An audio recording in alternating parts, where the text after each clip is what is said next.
Salut et bienvenue dans cette nouvelle vidéo dédiée à cette série sur comment créer un bloc complet de A à Z avec le framework Django.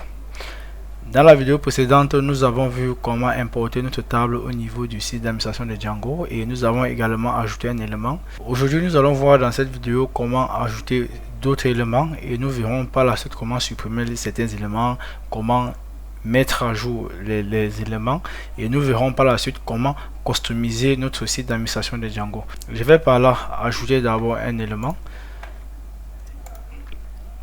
installation des bons outils. Ok. Au niveau du slot, le slot ne doit pas avoir des majuscules ni des espaces. Je vais remplir les espaces avec le tiret. Ok.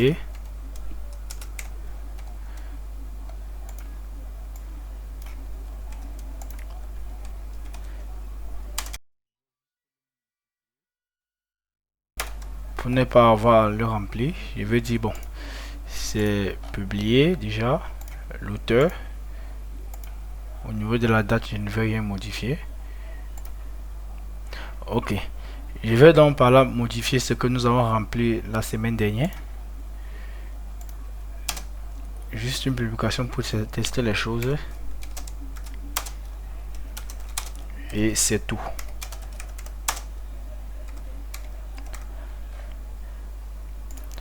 Là, nous venons d'effectuer ce qu'on appelle le update. Et je peux supprimer un élément. Je vais pas le supprimer puisque j'ai juste deux éléments au niveau de ma table. Je vais donc vous montrer comment customiser le site d'administration de Django. Je vais retourner au niveau de mon code où j'ai admin.site.register post qui est le nom de ma table. Au niveau de mon modèle, j'ai post. Je reviens là. Je vais définir une classe post admin. Je mets admin pour que ce soit plus original, qui va être admin modèle admin et dit list display. List display va me permettre de personnaliser l'affichage que vous voyez ici. Là, j'ai uniquement post. Je vais donc personnaliser l'affichage.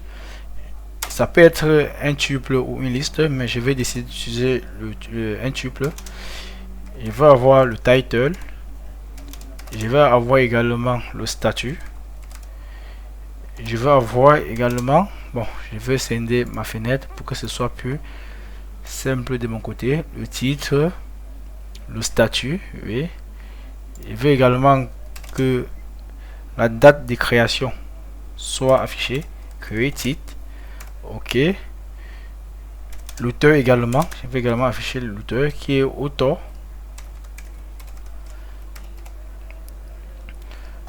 Ok. Ok, j'ai réduit pour que ce soit plus clair. Je vais sauvegarder et revenir au niveau. J'actualise. Je n'ai pas de changement. Pourquoi? Parce que j'ai la admin.site.register post. Cette classe a été définie, mais elle n'est pas utilisée par le site d'administration de Django. Et pour qu'elle soit utilisée, je vais utiliser ce qu'on appelle les décorateurs pour pouvoir l'enregistrer. Admin.register. Je passe là le nom de ma table post. J'actualise. J'aurai une erreur au niveau de ma console. Je reviens là. On me dit Django contrib admin site already register. Ça veut dire j'ai déjà enregistré ce modèle et je le fais encore. Je vais juste ajouter un commentaire ici puisque nous n'allons plus l'utiliser.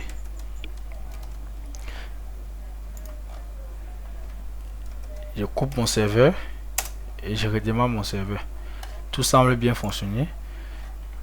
Je rabaisse ma console et j'actualise le site. Là, vous voyez, j'ai title, statut. J'ai une publication qui est de publish et un statut qui est de type draft, donc qui est en corbeille. J'ai la date de création et ici également j'ai l'auteur. C'est ce que nous venons de personnaliser ici. Je peux également ajouter la date de publication à cela. Je viens au niveau d'ici. J'ai dit publish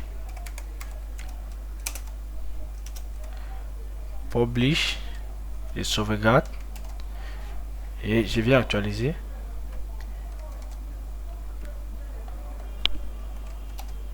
Sauvegarde. Oh, ok, j'ai oublié une virgule. Je mets la virgule là, je sauvegarde, je vérifie ma console, je coupe mon serveur et je relance. Il y a également quelque chose qui ne marche pas.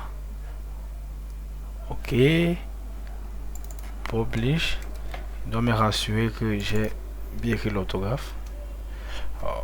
Ok, ok, tout semble fonctionner à la merveille. Lorsque je réactualise, j'ai là statut created publish. Created est la date de création et publish est la date de publication. Je peux également ajouter des options. Je vais mettre là prepopulated field qui sera un dictionnaire, et dans ce dictionnaire j'aurai la clé de ce que je veux enregistrer automatiquement, et là la valeur sera donc un tuple. Je dis je veux que tu considères. Ok, qu'est-ce que cela signifie? Que lorsque je remplis mon champ title, que ça récupère automatiquement la valeur qui se trouve dans le champ title et ça remplit automatiquement mon champ slot. Donc à l'avenir, nous n'aurons plus besoin de remplir le champ slot. Je sauvegarde, je reviens là, tout semble bien marcher. J'actualise. Je vais essayer d'enregistrer un nouveau.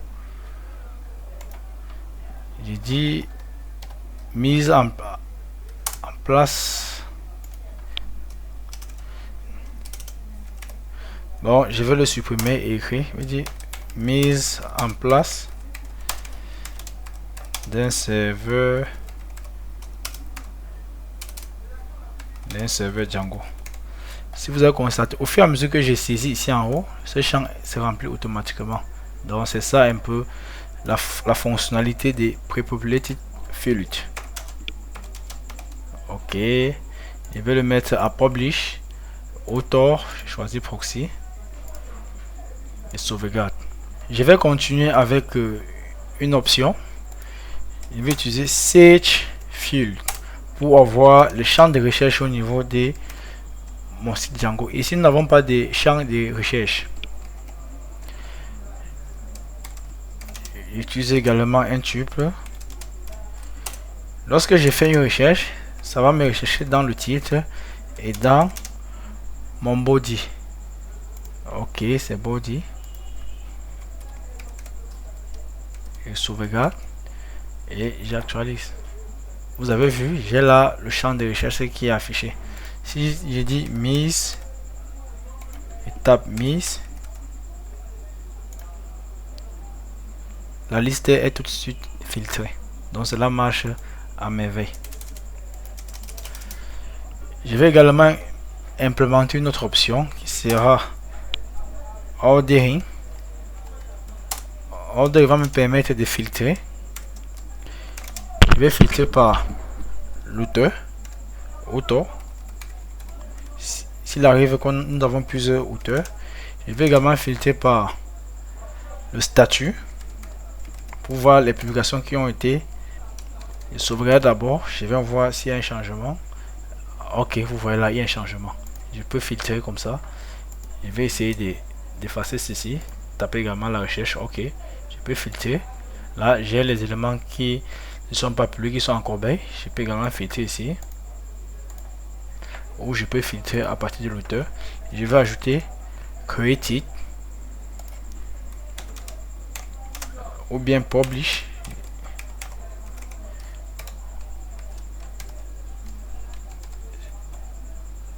Ok, je peux également filtrer avec publish.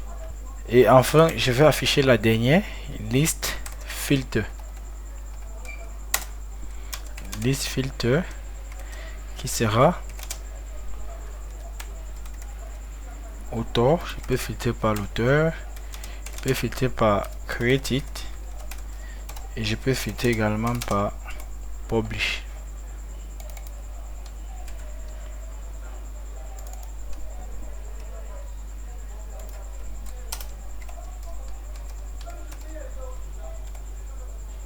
Ok, voici la liste des filtres qui est apparue. Je peux filtrer pour aujourd'hui, ce que j'ai créé aujourd'hui. Ce que j'ai créé il y a 7 jours. Je n'ai pas fait de vidéo depuis 7 jours. Et quand il y a un mois, je peux filtrer et cette année je peux filtrer. Ok, nous avons vu comment personnaliser le site d'administration de Django. Et si vous voulez pousser le bouchon plus haut ou même plus loin, vous pouvez vous rendre au niveau de la documentation de Django et voir comment ajouter certaines options. Puisque le site d'administration de Django, il y a plusieurs options. Vous pouvez venir là.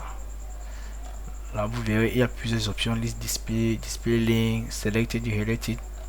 Vous avez là un paquet d'attributs que vous pouvez utiliser pour pouvoir personnaliser le site d'administration de Django.